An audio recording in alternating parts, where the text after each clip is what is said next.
Hi, this is Patrick, the beer brewer. Today, I'm going to talk to you about how to rack a beer. Racking beer means that you ferment your beer for a week, an ale. Lagers take up to a month to ferment, and you should rack it after 2 weeks of fermentation, but ales only take 1 week to rack and 1 week to complete fermentation. This is my first week. I made this rye ale last weekend, and what I'm going to do is take this existing carboy, and as you can see that there is the trub down on the bottom. We're going to actually drain out all of the liquid and leave that trub so that then we can get a clearer beer by next week. So I'm going to relocate this in my brewery and show you how to rack a beer. Okay, now that we've taken our beer that's been fermenting for a week and we brought it to our brewery, you can see that the trub is on the bottom, and we're going to rack that out into a clean, sanitized carboy. What you want to do is make sure that you have a siphon device. This siphon device is what draws the beer out and siphons it into the clean carboy.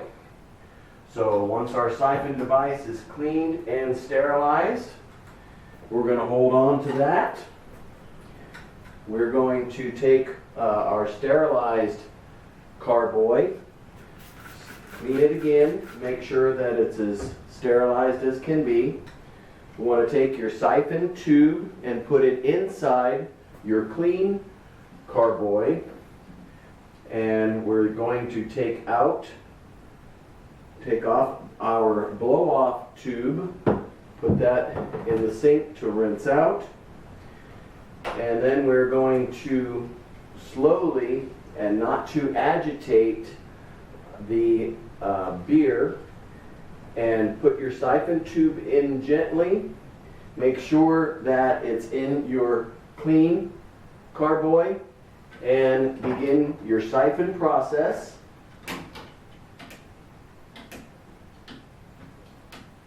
This siphon process will, this particular siphon is a very good siphon that is, will take a carboy's 5 gallons in less than 4 minutes, which, as you can see, it's filling up my other carboy. We'll drain this out. I'll also be taking a preliminary gravity test as well. I like to do that in the middle of what's called the rack, so that I can see if I need to add additional hops or any other additional sugars, which I prefer not to do, but I also like to see what it's going to taste like as well. Even though this is pretty yeasty, I will be able to find out what my middle gravity will be, even though that will not determine what your final gravity will be. And we'll take our hydrometer and drop it in there. If it goes down low, that's a good sign, because you know that your sugars at the very beginning made your hydrometer ride high, and then in the middle riding medium, and then once you determine your final gravity, you want to see that sugar level as low as possible, which means your alcohol level has raised.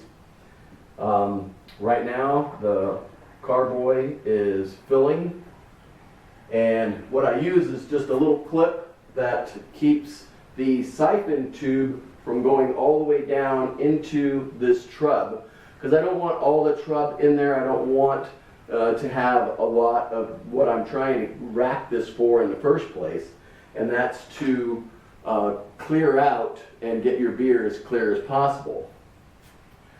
what I'm also going to be doing is dry hopping this rye as well. So I've got 1 ounce of a Centennial hop that I'm actually going to pour into my new carboy, so that once it's racked, pour the dry hop in, it'll actually give it a stronger flavor, which is what we beer drinkers like to have, is a good strong hoppy beer. This rye is a great beer for the taste. You have to watch your siphon to make sure that where your liquid meets the trub, you're able to pull out your siphon tube just in time, so that you don't suck up all of the actual trub. And I'm going to stick it down just a little bit more, do a little bit of tilt, and once I've got the tilt going, I can see that my clear is going into it, and then I'm going to stop it. So you pull your siphon tube out, and you let it drain into your clean carboy. What I do is normally take my siphon tube out, put it in my sink, and then I will sanitize my racked beer. I will take my pellets, my Centennial dry hop pellets.